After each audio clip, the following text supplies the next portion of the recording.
Bonjour à tous, bienvenue dans cette vidéo dans laquelle on va parler de continuité et de dérivabilité. C'est un exo calculatoire et que je juge difficile.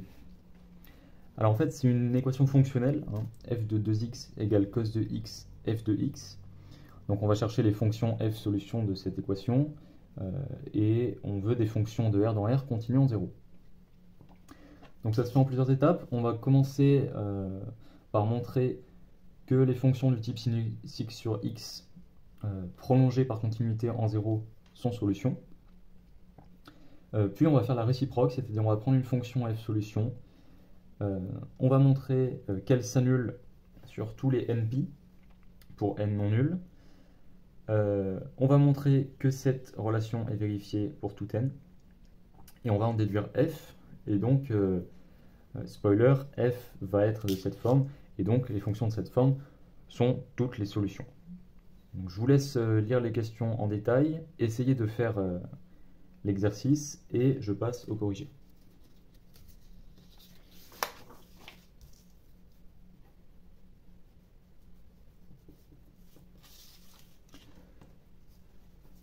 Alors, pour la question 1, on veut montrer que f1 qui a x associé sinus x sur x est prolongeable par continuité en 0 et que ce prolongement est bien solution.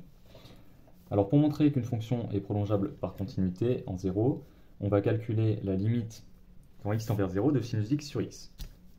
Pour ça, on prend un x non nul et on va écrire que sinus x sur x c'est égal à x plus petit o de x sur x. J'ai fait le développement limité au premier ordre de sinus. Je divise par x, ça nous donne 1 plus petit o de 1. Et ça tend vers 1 quand x tend vers 0. Tend vers 0 supérieurement ou inférieurement, ça marche pareil. Donc, on pose f1 de 0 égale 1. Et donc, f1 est prolongeable par continuité en 0. Maintenant, on va vérifier que ce prolongement est bien solution. Donc, il faut vérifier cette équation pour tout x réel. Et donc, on va prendre un x. Et on va calculer f1 de 2x. Alors c'est sinus de 2x sur 2x. Sinus de 2x c'est 2 sinus x cos x. On a toujours sur 2x. Les deux s'en vont, il nous reste cos x fois sinus x sur x, c'est-à-dire cos x f1 de x. Et c'est bien la relation que l'on souhaitait vérifier, donc f1 est solution. Donc on a déjà trouvé une solution. Maintenant, on veut montrer que pour toute a réelle, il existe une fonction solution qui vaut a en 0. Et bien, en se servant de ce qu'on a fait là, on pose pour tout a réel fa, la fonction qui a x, associe a sinus x sur x.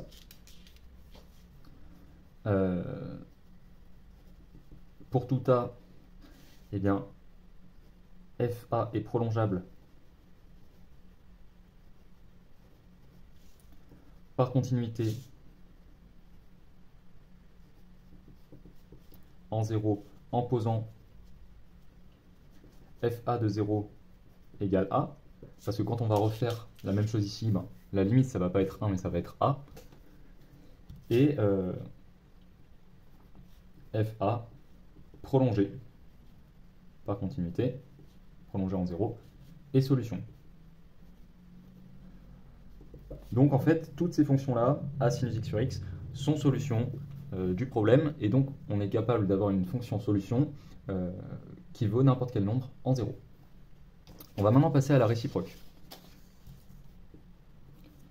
Donc soit f de R dans R continue en 0, tel que, pour tout x réel, f de 2x égale cos de x, f de x.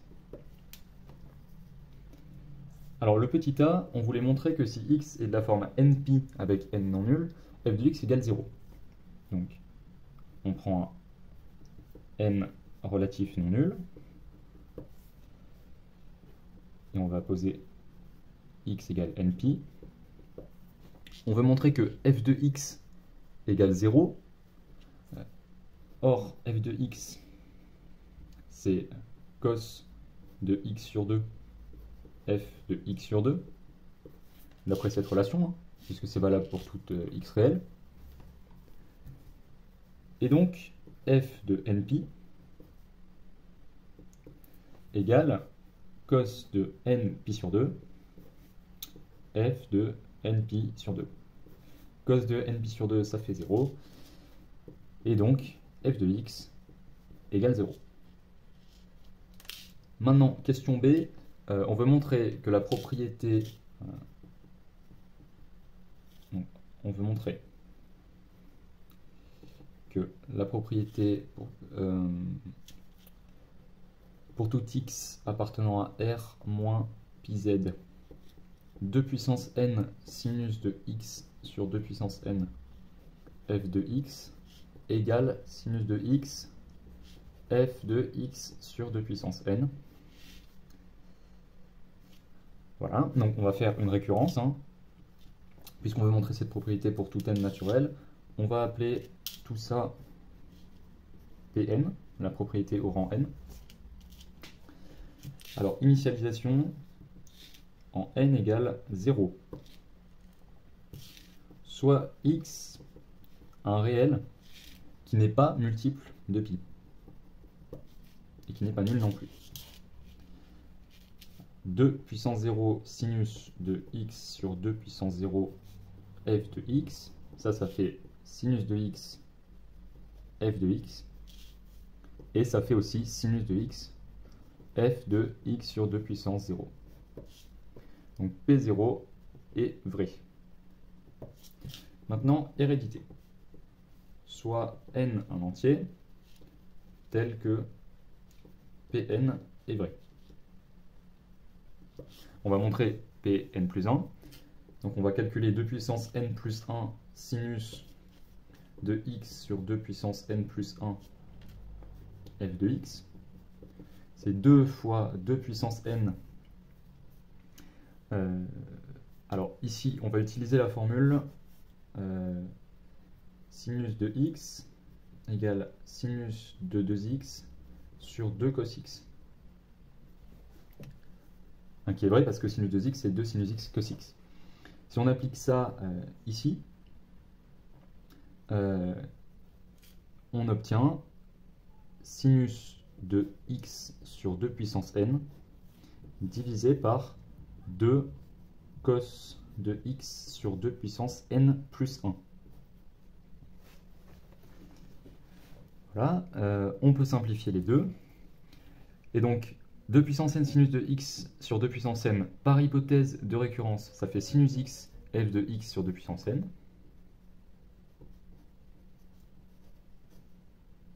Il y a le f de x ici, que j'ai oublié. Donc f de x sur 2 puissance n. On divise toujours par cosinus de x sur 2 puissance n plus 1. Et ce qui va nous sauver, c'est que f de x, c'est égal à f de 2x sur cos de x, puisque f est solution. Et donc, f de 2x sur cos de x, ici, c'est f de x sur 2 puissance n sur cos de x sur 2 puissance n plus 1. Donc ça fait bien sinus de x, f de x sur 2 puissance n plus 1. Et donc Pn plus 1 est vrai. Dernière étape, conclusion. Par principe de récurrence.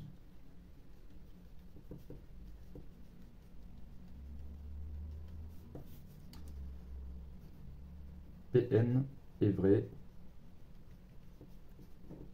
pour tout entier. On va pouvoir donc conclure Donc, dernière question de l'exercice.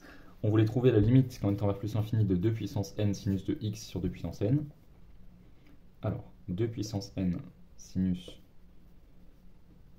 de x sur 2 puissance n. Alors on se balade avec un x non nul, qui appartient à R étoile.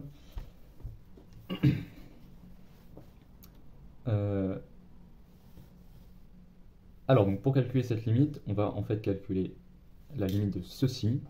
Ça c'est le sinus de x sur 2 puissance n sur x sur 2 puissance n. Et ça, on a vu dans la question 1, en faisant le développement limité, que ça tend vers 1. Quand n tend vers plus l'infini. Car x sur 2 puissance n tend vers 0 quand n tend vers plus l'infini. D'accord. Et sinus de h sur h tend vers 1 quand h tend vers 0. Donc par composition des limites, on a ce résultat-là. Donc 2 puissance n sinus de x sur 2 puissance n, ça tend vers x quand n tend vers plus l'infini. Donc on avait pour tout x appartenant à R 2 puissance n sinus de x sur 2 puissance n f de x égale sinus de x f de x sur 2 puissance n. Ça tend quand n tend vers plus l'infini vers x f de x. Et ça tend quand n tend vers plus l'infini vers sinus de x f de 0. Donc on a égalité ici, et donc f de x, c'est sinus de x sur x, f de 0. Alors ça, c'est valable pour tout x appartenant à R moins pi z. D'accord? Parce que ça, dans la question 3b, on a montré que pour x appartenant à R moins pi z.